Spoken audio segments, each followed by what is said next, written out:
पर जानते हैं कि यहाँ पर विपक्ष पार्टी ने जो मुद्दा उठाया है उस मुद्दे में वो बुरी तरह से फंस चुके हैं और यहाँ पर अब प्रधानमंत्री नरेंद्र मोदी को सीधे तौर पर इस्तीफा देना चाहिए। अब देखेंगे कि बृजभूषण शरण सिंह को बचाने के लिए क्या कुछ नहीं किया भारतीय जनता पार्टी ने। भारतीय जनता पार्टी के ही मंत्री हैं और खेल मंत्री भी हैं, उन्होंने बचाने की कोशिश की और यहाँ पर महिलाओं पर ही आरोप हुआ तो फर्जी वोटरों की लिस्ट भी सामने आई, कई लोगों को थाने भी ले जाया गया। इसी के साथ साथ भारतीय जनता पार्टी के नेता की गाड़ी से ईवीएम की मशीनें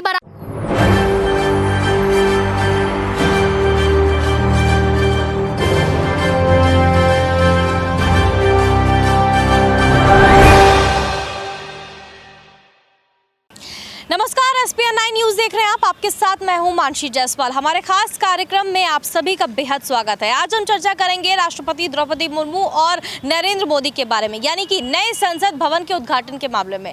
नए संसद भवन के उद्घाटन जल्द ही होने जा रहा है कि ज्यादा समय अब नहीं बचा है, लेकिन इस पर तमाम जो बवाल है वो देखने को मिला।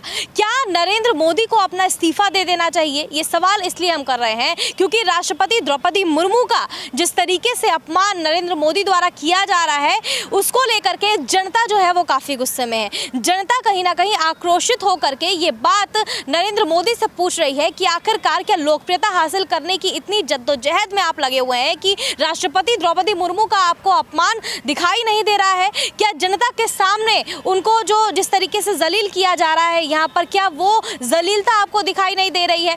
नरेंद्र मोदी से सीधे तौर पर सवाल किया जा रहा है कि राष्ट्रपति द्रौपदी मुर्मू को नए संसद भवन के उद्घाटन समारोह में आखिरकार शामिल क्यों नहीं किया गया, आखिर उनको न्योता क्यों नहीं दिया गया? तमाम ये सवाल जनता इस वक्त पूछ रही है। इसके अलावा और भी कई सवाल हैं जो नरेंद्र मोदी से लगातार जनता पूछती हुई नजर आ रही है। सवाल ये भी है कि बृजभूषण शरण सिंह के मामले में आखिरकार नरेंद्र मोदी ने क्यों चुप्पी साध रखी है? आखिरकार बृजभूषण शरण सिंह की गिरफ्तारी अभी तक क्यों नहीं हुई है? जंतर मंतर पर महिला पहलवानों का प्रदर्शन लगातार जारी है, जबकि बृजभूषण पर इतने गंभीर आरोप लग चुके हैं, उसके बावजूद नरेंद्र मोदी ने अभी तक अपनी पार्टी से उस बृजभूषण शरण सिंह को निकाला नहीं है। तो ये तमाम सवाल इस वक्त बने हुए हैं। इसके अलावा देश में महंगाई का मुद्दा है, बेरोजगारी का मुद्दा है और ऐसे तमाम मुद्दे हैं जिसको लेकर के जनता काफी ज्यादा नरेंद्र मोदी से नाराज चल रही है। और ऐसे में क्या सवाल ये भी बनता है नरेंद्र मोदी इस्तीफा दे देना चाहिए? लगातार ये सवाल बन रहा है। इन्हीं सब तमाम सवालों पर चर्चा करने के लिए मेरे साथ मेरी सहयोगी नाजमीन मौजूद है।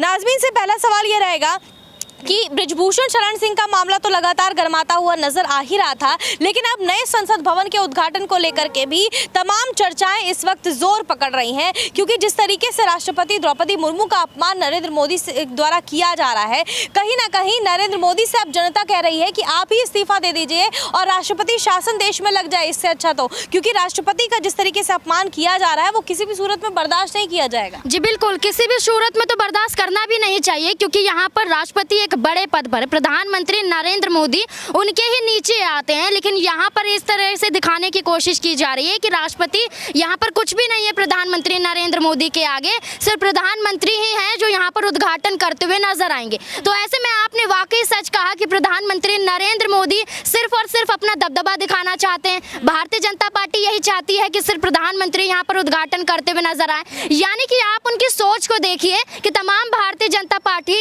और खुद प्रधानमंत्री नरेंद्र मोदी इस मामले में और कुछ भी बोलते हुए नजर नहीं आ रहे। राष्ट्रपति को यहाँ पर कोई भी शब्द इस्तेमाल नहीं कर रहे। वो साफ तौर पर जानते हैं कि यहाँ पर विपक्ष पार्टी ने जो मुद्दा उठाया है उस मुद्दे में वो बुरी तरह से फंस चुके हैं और यहाँ पर अब प्रधानमंत्री नरेंद्र मोदी को सीधे तौर पर इस्तीफा देना चाहिए। इस्तीफा क्यों? क्योंकि यहाँ पर कई ऐसे मुद्दे हैं जो जनता से जुड़े हुए हैं, कई ऐसे मुद्दे हैं जो गंभीर मुद्दे हैं जिसमें प्रधानमंत्री नरेंद्र मोदी को तुरंत एक्शन लेना चाहिए, लेकिन वही प्रधानमंत्री नरेंद्र मोदी इन सब चीजों को तमाशबीन बनकर देखते हुए नजर आते हैं।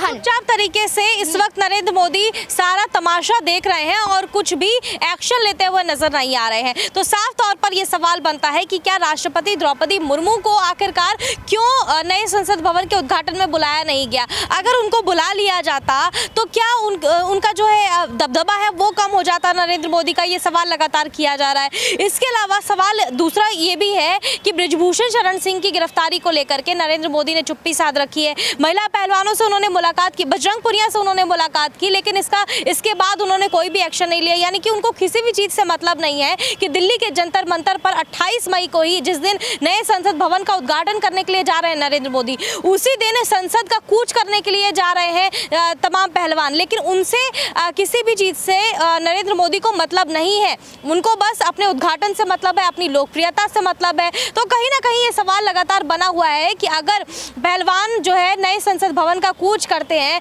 तो नरेंद्र मोदी के लिए इससे ज़्यादा और इससे बड़ी शर्म की बात कोई और हो ही नहीं सकती, क्योंकि एक तरफ पहलवान है जो जंतर मंतर पर जो है प्रदर्शन कर रहे हैं, जो देश के लिए मेडल जीत के लाए हैं, जिन्होंने देश का गौरव बढ़ाया है, वो उनका प्रदर्शन है। और तो दूसरी तरफ नरेंद्र मोदी के लिए नए संसद भवन का उद्घाटन करना है। जी बिल्कुल, यहाँ पर आप देखेंगे कि बृजभूषण शरण सिंह को बचाने के लिए क्या कुछ नहीं किया भारतीय जनता पार्टी ने। भारतीय जनता पार्टी के ही मंत्री हैं और खेल मंत्री भी हैं, उन्होंने बचाने की कोशिश की और यहाँ पर महिलाओं पर ही आरोप दाग दिया। प्रधानमंत्री नरेंद्र मोदी से सीधे सवाल पूछे गए लेकिन जवाब उनका नहीं आया।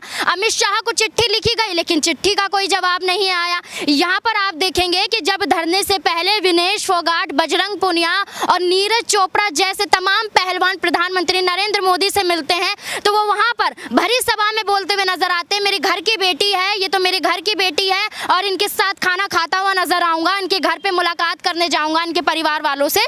तो साफ तौर पर जाहिर है कि जब तो घर की बेटी बना लिया, लेकिन वही बेटी जब यहाँ पर रोती हुई नजर आ रही है तो सुध लेने के लिए भी नहीं आए। सुध तो छोड़िए, यहाँ पर एक शब्द भी नहीं बोलते हुए नजर आते हैं कि जहाँ पर जो भी गलत होगा उसके साथ कार्यवाही की जाएगी। अगर पहलवान ही गलत है तो पहलवान के साथ कार्यवाही हो, बृजभूषण गलत है तो बृजभूषण के साथ कार्यवाही हो, लेकिन कुछ भी जवाब न देना ये साबित करता है कि खुद प्रधानमंत्री नरेंद्र मोदी बृजभूषण को बचाने का कोशिश कर रहे हैं। अब ऐसे में तमाम मुद्दों से भारतीय जनता पार्टी और प्रधानमंत्री नरेंद्र मोदी घिर चुके हैं। एक सवाल यहाँ पर और अहम हो जाता है क्योंकि 2024 का लोकसभा चुनाव काफी नजदीक है। ऐसे में नरेंद्र मोदी और भारतीय जनता पार्टी पर विपक्षी पार्टियां ईवीएम के घोटाले का आरोप लगातार लगाती रही हैं। लगातार ये सवाल किया जाता रहा है कि भारतीय जनता पार्टी तानाशाही की राजनीति तो करती है, ईडी सीबीआई का शिकंजा के यानी कि दुरुपयोग करके तो तमाम विपक्षी पार्टियों की आवाज दबाने की कोशिश भी करती है। इसके अलावा ये भी आरोप लग रहा है कि जानबूझकर ईवीएम में घोटाला करके अपनी सरकार बनाने में कामयाब हो जाती है। ऐसे में क्या चुनाव आयोग को इस पर कोई ना कोई कड़ा एक्शन लेना चाहिए, क्योंकि 2024 का लोकसभा चुनाव काफी नजदीक है। देश में ऐसे कई मुद्दे हैं जिसको लेकर के नरेंद्र मोदी से जनता काफी नाराज है और कहीं ना कहीं ईवीएम के घोटाले की बात भी लगातार कही जा रही। तो आपको लगता है कि कहीं ना कहीं चुनाव आयोग को इस पर बड़ा एक्शन लेना चाहिए और जांच करनी चाहिए? जी बिल्कुल लेना चाहिए, चुनाव आयोग को संज्ञान भी लेना चाहिए और यहाँ पर जांच भी करनी चाहिए, क्योंकि आपने देखा होगा कि कर्नाटक में विधानसभा चुनाव हुआ, उत्तर प्रदेश में निकाय चुनाव हुआ, कर्नाटक में तो कांग्रेस जीती लेकिन वहाँ कोई धांधलेबाजी सामने नहीं है। आई होती तो भारतीय जनता पार्टी उस मुद्दे को जरूर उठाती ताकि वो वहाँ पर जीत दर्ज कर सके, लेकिन भारतीय जनता पार्टी ने नहीं उठाया क्योंकि वो उनका ही काम है कि ईवीएम में वो धांधलेबाजी करवाती हैं। इसलिए उत्तर प्रदेश में बखूबी देखा गया, जब चुनाव हुआ तो फर्जी वोटरों की लिस्ट भी सामने आई, कई लोगों को थाने भी ले जाया गया। इसी के साथ साथ भारतीय जनता पार्टी के नेता की गाड़ी से ईवीएम की मशीनें बरामद की गई और कई जगहों पर ईवीएम में गड़बड़ी भी पाई गई और कई जगहों पर देखा गया कि ये कहा गया कि धमका के वहां पर वोट डलवाया जा रहा है। तो यहाँ पर चुनाव आयोग को संज्ञान लेना बहुत जरूरी हो जाता है, क्योंकि बार बार जनता यही बात करती हुई नजर आती है कि यहाँ पर ईवीएम से चुनाव कराने का मतलब है कि भारतीय जनता पार्टी को जिताना, और जो कि होता हुआ नजर आ रहा है। इसलिए चुनाव आयोग को जितना जल्द हो संज्ञान लेना चाहिए, क्योंकि 2024 का लोकसभा चुनाव नजदीक है। बिल्कुल, चुनाव आयोग को जल्द ही संज्ञान लेना चाहिए और अगर संज्ञान नहीं लिया जाता है तो फिर से वही चीज दोहराई जाएगी 2024 में भी कि जिस तरीके से ईवीएम में घोटाला करके भारतीय जनता पार्टी दोबारा से अपनी सरकार जो है वो बनाने में कामयाब हो जाएगी और नरेंद्र मोदी जो एक तानाशाह कहा जाता है उनको, वो कहीं ना कहीं दोबारा से अपनी सरकार बनाने में कामयाब हो जाएंगे और देश में उन्हीं का राज चलेगा। बहरहाल आप इस पूरे मामले पर क्या सोचते हैं हमें कमेंट करके जरूर बताइएगा। देश और दुनिया की तमाम बड़ी खबरों के लिए देखते रहिए SPN9 न्यूज़।